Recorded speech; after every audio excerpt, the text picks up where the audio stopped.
जीवन में असंभव कुछ भी नहीं है और जब जागो तब सवेरा होता है। अगर आपको यह लगता है कि मैंने बहुत से बुरे काम किए हुए हैं और अब इन गलत कामों को सुधारने के लिए कोई भी विकल्प नहीं है, तो आपको गौतम बुद्ध के जीवन की यह कहानी एक बार अवश्य सुननी चाहिए। एक दिन बुद्ध श्रावस्ती के ही एक गांव में भिक्षाटन के लिए पहुंचते हैं। जब बुद्ध गांव में प्रवेश करते हैं तो देखते हैं कि पूरे गांव में सन्नाटा छाया हुआ है। दूर दूर तक कोई व्यक्ति नजर नहीं आ रहा था। बुद्ध उस गांव के पहले द्वार पर जाते हैं और कहते हैं, भिक्षां देहि, परंतु भीतर से बाहर कोई नहीं आता। बुद्ध दूसरे द्वार पर जाते हैं परंतु कोई दरवाजा नहीं खोलता। बुद्ध तीसरे द्वार पर जाते हैं परंतु उस द्वार से भी कोई व्यक्ति बाहर नहीं आता। फिर अचानक से एक दरवाजा खुलता है जिसमें से एक व्यक्ति बाहर निकलता है। वो जल्दी से बुद्ध का हाथ पकड़ता और उन्हें अपने घर में ले जाता है और कहता है, क्षमा करें बुद्ध, परंतु इस समय आप बाहर नहीं जा सकते। उंगलीमाल को श्रावस्ती की सीमा पर देखा गया है। सभी गांव वाले डर के मारे अपने अपने घरों की खिड़कियां दरवाजे बंद करके बैठे हुए हैं। बुद्ध उस व्यक्ति से पूछते हैं, कौन है ये उंगलीमाल और उससे इतना भय क्यों है? वह व्यक्ति कहता है, उंगलीमान एक राक्षस है। उसे जो भी मनुष्य मिलता है, बच्चा, वृद्ध, स्त्री या पुरुष, यहां तक कि सन्यासी भी, वो किसी को भी नहीं छोड़ता। महाराज प्रसन्नजीत के सैनिक भी उससे डरते हैं। बुद्ध उस व्यक्ति से पूछते हैं, क्या वह यह सब धन के लालच में करता है? वह व्यक्ति कहता है, नहीं, धन का उसे कोई लालच नहीं है। वो जब भी किसी मनुष्य पर वार करता है तो उसकी उंगली काटकर अपने गले की माला बनाता है, इसलिए उसका नाम उंगलीमाल पड़ गया है। और यह भी सुना है कि जब उसके गले की माला में 100 उंगलियां पूरी हो जाएंगी तो उसकी विनाशक शक्तियां और भी ज्यादा बढ़ जाएंगी। बुद्ध कहते हैं, आभार आपका जो आपने मुझे उसके बारे में बताया। फिर वह व्यक्ति बुद्ध से कहता है कि कृपा कर आप बाहर ना जाइए, क्योंकि वो आप पर भी वार कर सकता है। बुद्ध कहते हैं, भय से अपनी राह छोड़ दो, ऐसा मैंने कभी नहीं किया। मुझे भिक्षा मांगता देखजन जन के हृदय में उंगलीमाल का भय कम होगा। फिर वो व्यक्ति कहता है, नहीं बुद्ध, आप मत जाइए, वो बहुत ही ज्यादा खतरनाक है। बुद्ध कहते हैं, वो खतरनाक नहीं बल्कि दुखी है और मुझे उसके पास जाना होगा क्योंकि उसे मेरी आवश्यकता है। इतना कहकर बुद्ध उस व्यक्ति के पास से चले जाते हैं। कुछ दूर चलने के बाद बुद्ध वन में प्रवेश करते हैं। वन में चारों ओर एक सन्नाटा छाया होता है। दूर दूर तक ना तो कोई मनुष्य और ना ही कोई पशु पक्षी दिख रहा होता है, परंतु बुद्ध अपने मार्ग में आगे बढ़ते रहते हैं। अचानक बुद्ध के सामने उंगलीमाल आकर खड़ा हो जाता है। उसका रूप इतना डरावना होता है कि कोई भी व्यक्ति उसे देखकर ही भयभीत हो जाए। उसके गले में उंगलियों की माला होती है, चेहरा और हाथ रक्त से सने होते हैं और शरीर बलशाली होता है। उसका रूप इतना भयानक होता है कि किसी भी साधारण व्यक्ति के प्राण तो उसे देखते ही निकल जाए, परंतु बुद्ध पर उंगलीमाल के इस डरावने रूप का कोई भी असर नहीं होता। बुद्ध कुछ क्षण तक एक शांत मुस्कुराहट के साथ उंगलीमाल की तरफ देखते हैं और फिर उसकी बगल से निकलकर अपने मार्ग में आगे बढ़ जाते हैं। बुद्ध को ऐसा करते देख उंगलीमाल को यह समझ नहीं आता कि उसके साथ ये हो क्या रहा है। वह मन ही मन सोचता है कि मुझे देख कर लोग या तो भाग जाते हैं या मुझे देखकर ही मर जाते हैं या फिर मुझसे अपने प्राणों की भीख मांगने लगते हैं। मैंने कई सन्यासियों को भी मारा है, परंतु मैंने आज तक कोई ऐसा व्यक्ति नहीं देखा जो मुझे नजरअंदाज करके अपने मार्ग में आगे बढ़ जाए। या तो इसने मुंह पर ध्यान नहीं दिया होगा या फिर हो सकता है कि यह देख ही ना सकता हो, परंतु मुझे इससे क्या? मुझे तो अपनी उंगलियों की माला पूरी करनी है। उंगलीमाल बुद्ध को आवाज लगाता है। इस साधु रूप फिर भी बुद्ध कुंडलीमाल को नजरअंदाज करते हैं और अपने मार्ग में आगे बढ़ते रहते हैं। उंगलीमाल और ज्यादा क्रोध में भरकर बुद्ध को आवाज लगाता है, ये साधु। फिर भी बुद्ध उंगलीमाल को फिर से नजरअंदाज करते हैं और अपने मार्ग में आगे बढ़ते हैं।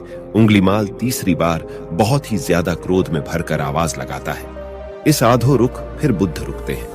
उंगलीमाल बुद्ध के पास जाता है और कहता है, मेरे आदेश देने के बाद भी तो रुका क्यों नहीं? बुद्ध कहते हैं, मैं तो बहुत पहले ही रुक चुका हूं, तुम ही चलते जा रहे हो। उंगलीमाल ये समझ ही नहीं पाता कि बुद्ध क्या कह रहे हैं, परंतु वो इतना जरूर समझ जाता है कि सामने खड़ा व्यक्ति उससे थोड़ा भी नहीं डर रहा है। कुंडलीमाल बुद्ध को डराने के लिए चिल्लाकर पूछता है, ये साधु तुझे मुझसे भय नहीं लग रहा है? क्या मैं आदिमानव हूं? बुद्ध कहते हैं, नहीं, तुम मानव हो। बुद्ध की यह बात उंगलीमाल के हृदय पर लगती है।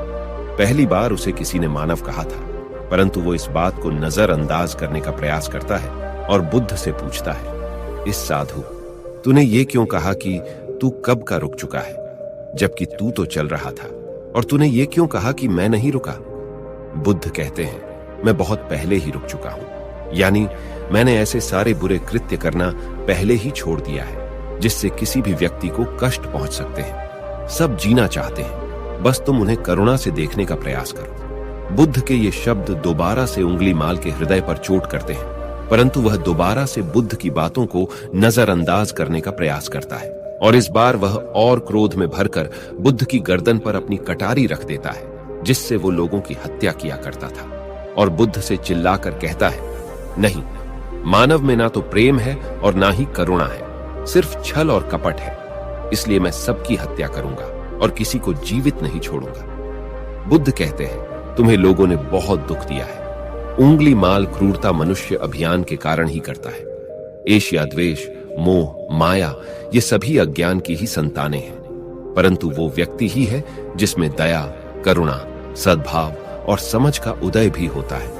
कुंडलीमाल, यदि इस जीवन में क्रूर और निष्ठुर लोग हैं तो दयावान भी है।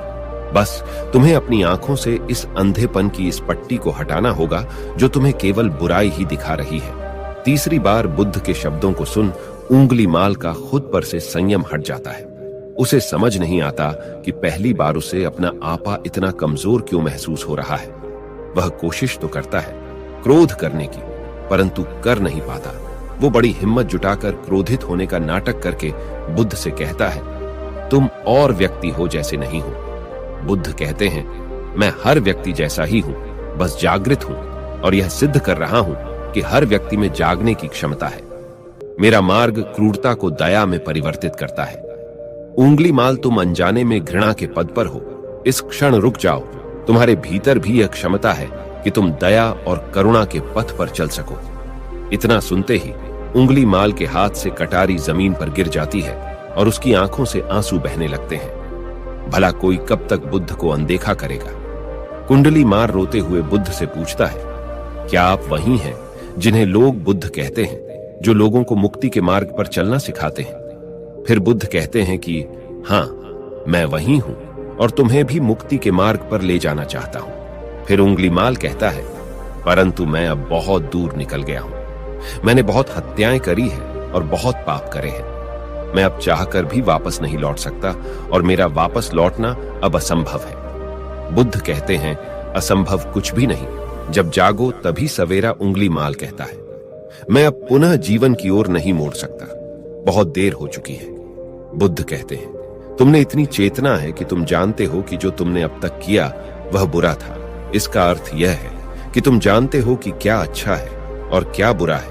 उनकी मांग, आज इस दिन से तुमने अच्छा कार्य करना शुरू कर दिया, उस दिन से तुम्हारा एक नया जीवन शुरू हो जाएगा। फिर उंगलीमाल कहता है, मैं कितने भी अच्छे कार्य क्यों ना कर लूं, परंतु लोग मुझे उसी दृष्टि से देखेंगे और मुझे चैन से जीने नहीं देंगे। बुद्ध कहते हैं, उंगलीमाल, यदि तुमने हिंसा का मार्ग छोड़ा, तुम्हें मार्ग दिखाऊंगा और तुम्हारा संरक्षण करूंगा और तुम्हें लोगों की घृणा से बचाऊंगा। बस पहला कदम तुम्हें ही उठाना होगा। कुंडलीमाल पूछता है, क्या यह हो सकता है? बुद्ध कहते हैं, अवश्य हो सकता है। तुम में असामान्य बुद्धि है। उंगलीमाल, तुम परम सत्य के पथ पर बहुत आगे जाओगे। उंगलीमाल रोते हुए बुद्ध के चरणों में गिर पड़ता है और कहता है, मैं आपको वचन देता हूं कि मैं सारे बुरे कृत्य करना छोड़ दूंगा और आपके पीछे करुणा के पद पर चलना सीखूंगा। कृपा कर आप मुझे अपना शिष्य बना लीजिए। बुद्ध कहते हैं, मैं किसी को अपना शिष्य नहीं बनाता, बल्कि व्यक्ति स्वयं मेरे संग से जुड़ता है। उंगलीमाल उसी समय बुद्ध का भिक्षु बन जाता है। बुद्ध का भिक्षु बनने के बाद उसका नाम अहिंसक पड़ जाता है। फिर बुद्ध ने जैसा उसका नाम रखा था और वो ठीक वैसा ही वह बन चुका था। जब अहिंसक प्रथम बार अन्य भिक्षुओं के साथ एक गांव में भिक्षाटन के लिए जाता है, तो गांव के कुछ लोग उससे बदला लेने के लिए उसे लाठी डंडों से पीटने लगते हैं। जब यह बात बुद्ध को पता चलती है, तो वे तुरंत उसे बचाने के लिए उसके पास पहुंचते हैं और अपने शरीर को उन लाठी डंडों के बीच में ले आते हैं जो अहिंसक को पड़ रहे थे। बुद्ध को देखकर वे गांव वाले डंडे और पत्थर मारना बंद कर देते हैं। सभी लोग बुद्ध से कहते हैं, बुद्ध, क्यों आप इस हत्यारे उंगली माल की रक्षा कर रहे हैं? ना जाने कितने लोगों की जानें ली हुई है इसने। बुद्ध कहते हैं, अब यहां उंगली मार्ग नहीं है, बल्कि इसका नाम अब अहिंसक है। अब यहां आपकी ही तरह एक मानव है